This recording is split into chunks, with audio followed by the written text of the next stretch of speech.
Los Beltrán Leiva, historia y caída. Cuando se ponen juntas todas las fichas de información disponibles, la irracionalidad de la violencia criminal que sacude a México adquiere una lógica. Esa lógica tiene un nombre: Arturo Beltrán Leiva. Esta es su historia. La guerra comenzó un lunes. El 21 de enero de 2008.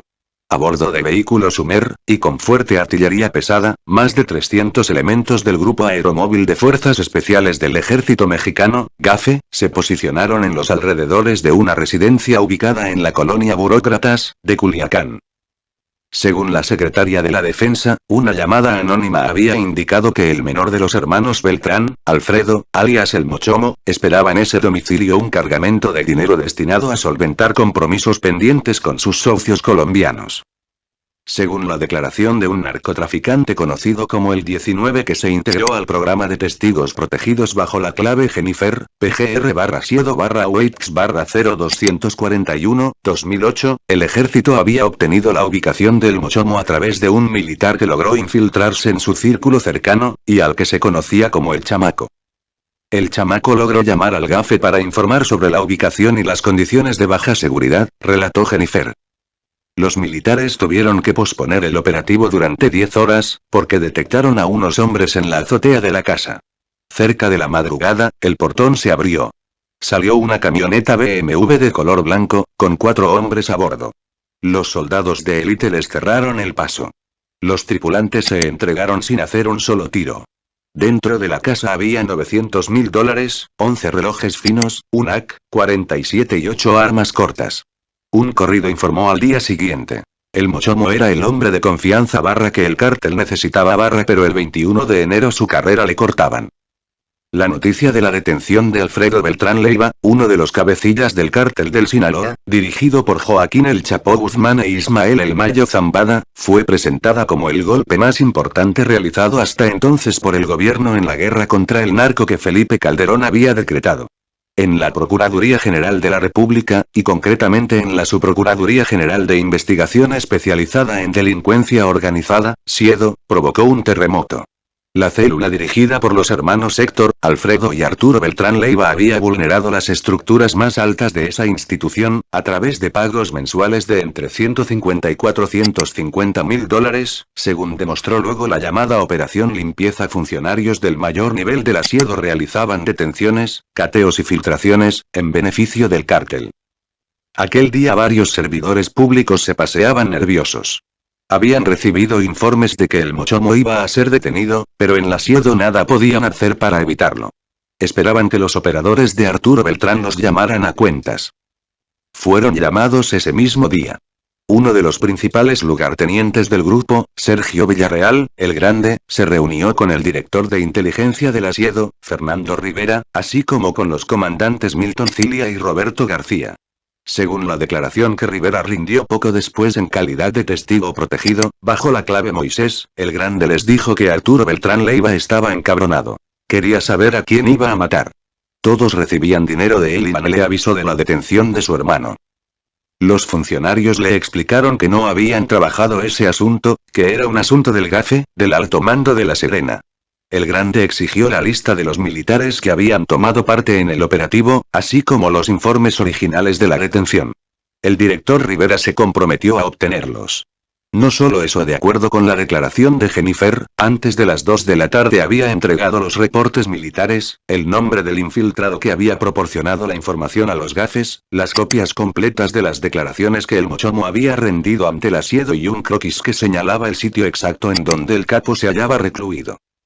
Rivera informó que de las 11 de la noche en adelante ya no iban a estar presentes las fuerzas especiales del ejército, y que solo quedarían custodiando el inmueble 11 agentes de la Agencia Federal de Investigaciones, AFI.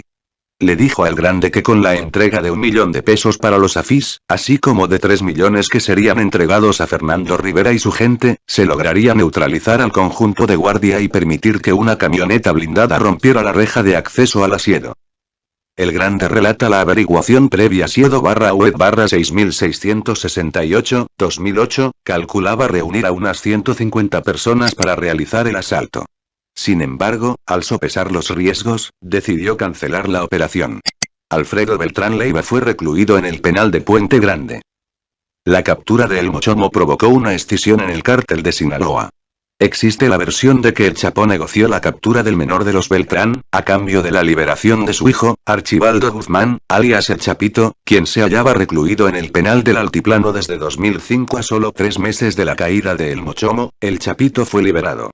Otra versión señala que Arturo Beltrán se entrevistó con el Chapo Guzmán y el Mayo Zambada para pedirles que le ayudaran a rescatar a su hermano. Los jefes del cártel le pidieron tiempo, pero en una segunda reunión le explicaron que no había condiciones para efectuar el rescate. El Mochomo debía ser sacrificado. Se cree que en el narcotráfico las alianzas de sangre son indestructibles. El Mochomo estaba casado con una prima de El Chapo. Arturo Beltrán, sin embargo, salió de aquella reunión con la idea de que la alianza se había roto. A partir de ahora iba a cobrar muerte por muerte, detención por detención. El Chapo y el Mayo lo supieron. Quisieron adelantarse. A fines de abril de 2008, el mismo mes en que el Chapito fue liberado, ocurrió una balacera en la colonia Guadalupe, de Culiacán. Una casa, en la que presuntamente se encontraba uno de los hijos de Arturo Beltrán, fue atacada por elementos de la Policía Federal, apoyados por policías locales. Murieron 5 escoltas y 2 agentes ministeriales. Arturo Beltrán acusó a los federales de servir de brazo armado a los intereses de El Chapo y ordenó a su gente asesinar policías donde los encontraran. Hizo colocar narcomantas en las que podía leerse: policías, soldados, para que les quede claro, el Mochomo sigue pesando. Ate. Arturo Beltrán Leiva. Y también: soldaditos de plomo, federales de paja, aquí el territorio es de Arturo Beltrán. Un día después de la balacera en la colonia Guadalupe, 4 agentes de la Policía Federal Preventiva, PFP, murieron acribillados cuando patrullaban el centro de Culiacán. En Himala, 2 policías municipales fueron ejecutados. A lo largo de la ciudad se verificaron ataques contra policías locales. La PFP concentró 800 agentes en la plaza de Sinaloa. De ese modo terminó abril, el mes en que se soltaron los demonios y comenzó el enfrentamiento que a lo largo de 2008 dejó en la entidad un saldo de 1156 ejecuciones. La infiltración. El 7 de mayo de 2008 un retén de la Policía Federal fue instalado en el kilómetro 95 de la Autopista del Sol. La PFP acababa de recibir una información filtrada por el Mayo Zambada: un convoy en el que viajaba Arturo Beltrán cruzaría en cualquier momento por aquel sitio. El encargado de coordinar la captura fue el director regional de la PFP, Edgar Eusebio Millán. El dato proporcionado por los Zambada resultó bueno: 5 vehículos sospechosos salieron del Hotel Motel Rosales, en donde Arturo Beltrán acababa de tener una reunión. Los agentes les marcaron el alto. Los integrantes del convoy respondieron a tiros. Inició una persecución que terminó en Xoxocotla, con varios autos destrozados, la captura de 9 sicarios y 2 agentes federales muertos. La camioneta en que viajaba Arturo Beltrán logró evadir el cerco. Uno de sus escoltas impactó una patrulla para abrir paso a su jefe. El Mayo Zambada, sin embargo, había contemplado esa posibilidad. Los datos que filtró a la PFP indicaban los domicilios del estado de Morelos en los que Beltrán Leiva podría refugiarse.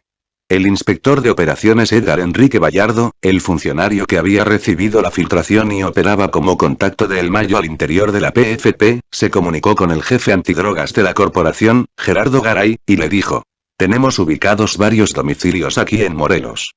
Estamos concentrados y listos para entrar. El jefe antidrogas lo detuvo en seco. Paren todo. Regresen de inmediato a la Ciudad de México.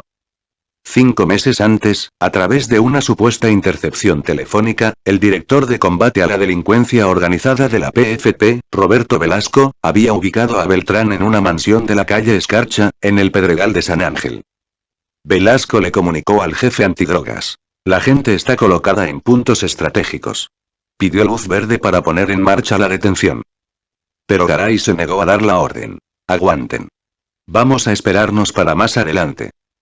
De acuerdo con la declaración ministerial de un testigo protegido, el agente de la División Antidrogas, Fidel Hernández PGR-Siedo-Waits-359, 2008, las indicaciones de Garay fueron criticadas por su subalterno.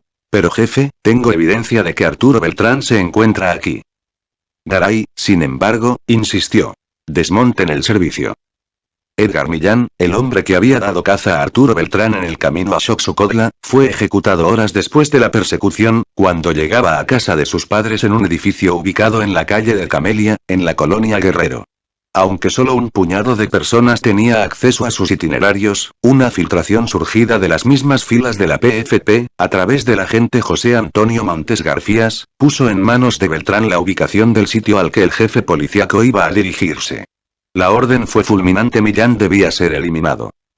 El agente Montes Garcías abrió el casillero del funcionario y sustrajo las llaves de la casa donde vivían los padres de este. Entregó un duplicado así como 40.000 pesos y 75 gramos de cocaína a un gatillero de baja monta, Alejandro Ramírez Báez, quien integró un comando formado por 5 personas. Los sicarios aguardaron a Millán en el garaje del edificio. Habían apagado las luces. Cuando el jefe policíaco cruzó el portón, le metieron 11 tiros. El sicario Ramírez Báez fue sometido por los escoltas de Millán. De ese modo se desanudaron los hilos de la trama.